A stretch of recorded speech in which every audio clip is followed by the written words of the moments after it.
আসসালামু আলাইকুম। পরম করুণাময় মহান আল্লাহ তাআলার নাম বলে শুরু করতেছি। আশা করি সুদৃষ্টিতে দেখবেন। সোনার মাটি কৃষি চ্যানেলে আজকে দেখতে চলেছি গম কাটা মাড়াই থেকে শুরু করে আনন্দ উত্তেপন যেসব কাজকর্ম করেছি সেগুলো আপনাদের মাঝে উপস্থাপন করব ইনশাআল্লাহ। সুতরাং ভিডিওটি না টেনে দেখবেন। এটি মূলত আমাদের বাড়ির পিছনে আলহামদুলিল্লাহ কলার ছুরি খুব ভালো হয়েছে। আপনাদের বোঝানোর সাথে বলি এই জমির পরিমাণ মূলত 12%। টোটালি গম আবাদ হয়েছে 20%। আমাদের ফসল কাটানোর সময় হয়েই গেছে, সোনালী রঙে আবৃত।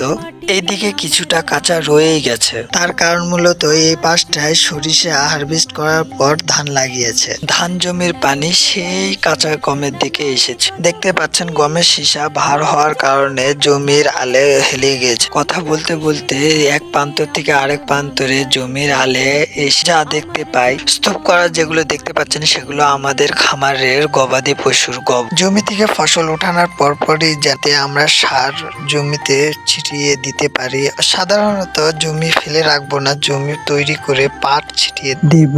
এর পরের দিন ভিডিওটি মূলত তৈরি করা হয়। সূর্যাস্ত হওয়ার আগে সকাল সকাল গম কাটার প্রক্রিয়া শুরু করি। সূর্যের তাপও বাড়ছে, আমাদের কাজের স্পিডও বাড়ছে। তৈরি করা রোজা থেকে ফসল কাটলাম। গম কাটতে গিয়ে দেখলাম ইঁদুরের গর্ত। ইঁদুরগুলোকে গাছরা ইঁদুর বলে। আমার জমি ক্ষতি সাধন করেছে। আমি আর আমার আম্মু ফসল কাটলাম। ফসল কাটানোর পর ঈদের পরের দিন জমি থেকে ফসল উঠিয়ে এক জায়গায় জমা করলাম। গম মাড়াইয়ের প্রক্রিয়া ধাপিত হয়েছে। ফসল স্তূপ করার পরের দিন গম ভাঙা মেশিন সকাল সকাল উপস্থিত হলো। তড়িঘড়ি করে আমরা সবাই দলবদ্ধ হয়ে গম ভাঙানোর কাজ শুরু করি। আমি, আমার আম্মু ও রুবিয়া মামা, পার্শ্ববর্তী আন্টি সবাই মিলে শুরু করলাম। রুবিয়া মামাকে দেখতে পাচ্ছেন, সে খুবই কর্মঠ মানুষ। তার প্রশংসা যতই করব ততই কম হবে। আমাদের আশেপাশের 70 থেকে 80 বয়সের মুরব্বীরা বলেন এগুলো জমিতে এর আগে কেউ গম চাষ করেনি। দেখবে বা কেন? দিনাজপুর জেলা সাধারণত ধান ও লিচুর জন্য জনপ্রিয়। আমার ভাষ্যমতে গম চাষ না হওয়ারই কথা। বাংলাদেশ একটি কৃষি প্রধান দেশ। এদেশের অধিকাংশ মানুষ গ্রামে বাস করে, তাই কৃষি তাদের জীবিকার প্রধান উৎস। বাংলাদেশের অর্থনীতির মেরুদণ্ড হলো কৃষি, তাই তো অর্থনীতিতে ক্রমেই গুরুত্বপূর্ণ হয়ে উঠেছে। ভারী যন্ত্রাংশ বা মেশিন আবিষ্কার হয়ে কৃষিতে বিপ্লব এনেছে।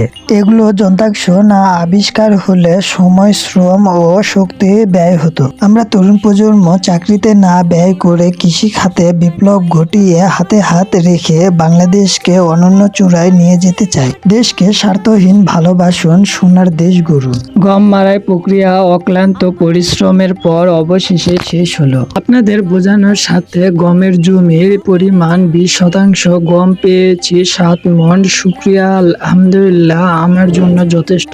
প্রবাসী ভাইয়াদেরকে শ্রদ্ধা জানাচ্ছি। আশা করি ভিডিওটি ভালো লাগলে আমাদের জন্য দোয়া করবেন।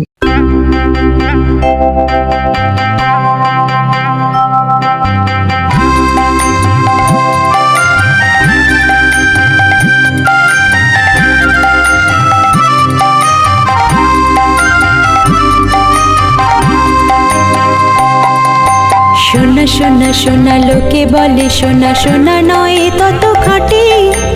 বলো যত খাঁটি তার চেয়ে খাঁটি বাংলাদেশের মাটি রে আমার বাংলাদেশের মাটি, আমার জন্মভূমির মাটি।